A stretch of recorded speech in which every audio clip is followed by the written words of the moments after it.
What's up, guys? Welcome to another UFC Quick Picks here on the Mayo Media Network. We have UFC 294 this weekend. Makhachev versus Volkanovski. Number 2 in the main event. Chimaev versus Usman in the co-main event. It is one of the better fights, one of the better slates of the entire year, I should say, though it is quite a difficult one from a DraftKings perspective. I'm here to give you my favorite cash game play, tournament play, salary play, and a matchup I like this week on DraftKings. Before I do, please make sure to like the video, subscribe to the channel, and why don't you let me know, give me your favorite underdog. We'll exclude Volkanovski from this conversation. It is incredibly difficult to come away with underdog winners this week. So if you have a stance on an underdog, it could definitely separate you from the field. We also have a promotion running on dailyfanmma.com. It is 25% off the rest of the year. I think there's 7 cards left. UFC 294, UFC 295, that's John Jones. UFC 296, Covington Edwards in the main event. 7 cards left. Let's end this year strong. You can find the link to that promotion on my Twitter account, @Appley, @TTP. Okay, without further ado, let's jump into my cash game play of the week. It is going to be Islam Makhachev at 8.7K. Makhachev is minus 260 to win in this rematch. I think Volkanovski is one of the best pound-for-pound fighters in the sport. I thought the first fight was incredibly competitive. I have all the respect in the world for him. Makhachev's still a moderately sized favorite in this fight. Volkanovski's coming in on short notice. And Makhachev is still the superior wrestler. He's still the bigger guy. He landed 4 takedowns in the first fight. Volkanovski fought so well. He defended takedowns so well. He still gave up multiple rounds due to grappling. He knocked Makhachev down. I think there's a chance that Makhachev looks better in this rematch than he did the first time. And from a cash game perspective, at 8.7K, it's really hard to pass up the only 5-round fight on this slate, especially when that fighter Makhachev has elite grappling upside as well. He scored 94 points in the win. His other wins have scored 120, 107, 101, 117, 100. I mean, in tournaments, perhaps you can look to pivot a different direction. You can look to use the underdog. But in cash games, I think you need exposure to this main event, specifically on the Makhachev side. Good value at 8.7K, wrestling equity, solid price tag. My cash game play of the week. All right, moving on to tournaments. You could go so many different directions here. I'm going to give out Nathaniel Wood at 9K, who I think is a really interesting tournament option, mostly because he's not really a prolific finisher. He doesn't rate out super well in this fight. He's plus 185 to win inside the distance. He's only topped 100 points in one of his last 3-6 matchups. So I don't think he's going to be extremely popular, and he's also not necessarily the priority, priced right above Chimaev, priced above Makhachev. He's expensive, so I'm hoping that keeps his ownership relatively low. What I really like about Wood this week is the pace of the fight, which he always fights at a high pace. He throws strikes at a very high rate. Let me pull up his numbers real quick. He lands 6.24 significant strikes per minute. That's a really high rate. He also lands 1.7 takedowns per 15 minutes. And he's fighting an opponent in Muhammad Naimov, who won his UFC debut against Jamie Malarkey by knockout in the second round. But doesn't really project that well as a prospect, was losing that fight before he won by knockout. And the more concerning aspect is that he was taken down a few times in a round and a half. And on the Contender Series, he was taken down a few times. And when he got taken down, he was just immediately mounted.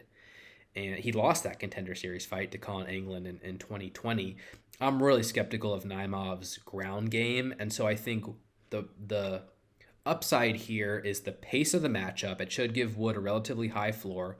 Wood does wrestle at times. He landed 5 takedowns against Charles Jourdain.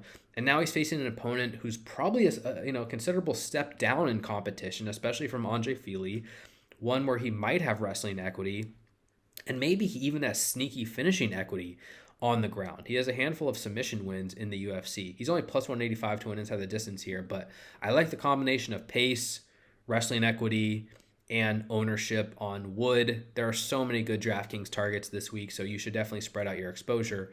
but at 9K, I think Wood is a pretty intriguing tournament target.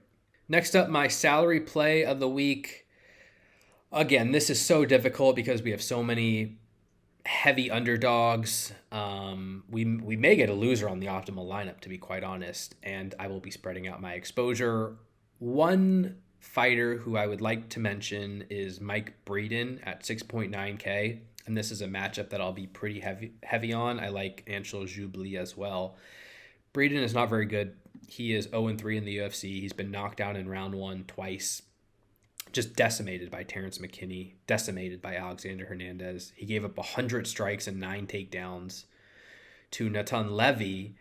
So, I mean, he's just not that good. But the thing is, that level of competition is like so much better than anything Jubli has faced ever in his entire career. Jubli won, his UFC debut against Jakar Agi by TKO. But prior to that, he gave up 100 strikes and 4 takedowns on the road to the UFC against Kiang Pyo Kim, 2022 split decision. I think this is probably the best fighter that Jubilee's ever faced. Yeah, Jubilee might knock him out quickly because Breeden has a questionable chin. Jubilee probably does land takedowns here, which is why ultimately I do like this fight as a whole. But, Breeden in that Levy loss, the one fight his chin survived, he landed 100 strikes and 3 takedowns himself. He's a tough guy. He's got good cardio. He can wrestle. And I think he has a chance to make this fight pretty competitive. I don't know that the line should be as wide as it is with Jubilee a minus 267 favorite. So again, Breeden is very cheap, 6.9K. I don't think he's going to be super popular. There's a chance that there's a loser on the optimal lineup. So if you save salary and you get a loser who scores 40 points, that may not be too terrible on this particular slate. He scored 62 points in a loss against Natan Levy. Jubilee's definitely a step down in competition for him. And I think the fight could be competitive if Breeden's chin holds up. I'm willing to take chances on him for salary purposes at 6.9K. Finally, my matchup of the week, we're going to the mid-range. It's Trevor Peek. It's Mohamed Yahya. It's probably going to be just a wild man swing fest until one of these guys goes unconscious. Minus 400 to end inside the distance. Trevor Peek is a fan favorite. People love him, but it's not because he's a great fighter, with all due respect. It's because he's tough as hell. And no matter how many times you punch him in the face, no matter how many times you take him down, he will get back up and keep fighting. And there's a lot of merit to that. And his opponent, Yahya, doesn't look that great either. I've seen Yahya taken down. I've seen Yahya dropped multiple times on the regional scene. I definitely think Peek can win this fight by knockout. He's minus 130. He's up to minus 155 to win inside the distance at 8.2K. On this slate, we need savings. Peek has a ton of upside. I think you need moderate exposure to him. He'll be popular, but he's not a guy you can ignore. Yahya is going to be the leverage side of the fight. And the thing is, Peek is just not technical. He's not a technical striker. He's not a technical wrestler. Terrible defense. Maybe Yahya's not great, but he's fighting at home in Abu Dhabi, and he's a competent enough striker and wrestler to perhaps test this durability of Peek. We know Peek's defense is not good. When Peek fought in his UFC debut against Chepe Mariscal beat him up and ended up on the optimal lineup, and we were on that play as well. I think targeting Peek fights on DraftKings makes a lot of sense. I like the opponent in every Peek fight moving forward. This is just a low-level fight, aggressive guys who don't have great defense with a high inside the distance line. So the winner of this fight projects very, very well. I'm going to have a lot of exposure to it. I like the leverage side in Yahya, but completely understand if you want to roll with the more chalky side in Peek. Great fight to target this week. All right, guys, that's going to do it for UFC Quick Picks. Thank you so much for the support. You can follow me on Twitter, Brett Appley, T. Again, that's where we have the link to our 25% off deal for the rest of the year. Highly encourage you to check that out. Just completed a 2-hour podcast on the premium side as well, breaking down every single fight of the night. Got like 20,000 words on the breakdowns as well. Encourage you to check out the content this week. There's so much money up for grabs on DraftKings, $200,000. Let's get it. Hope you guys have a lot of success this week. Best of luck, and we'll talk to y'all soon. Bye, everybody.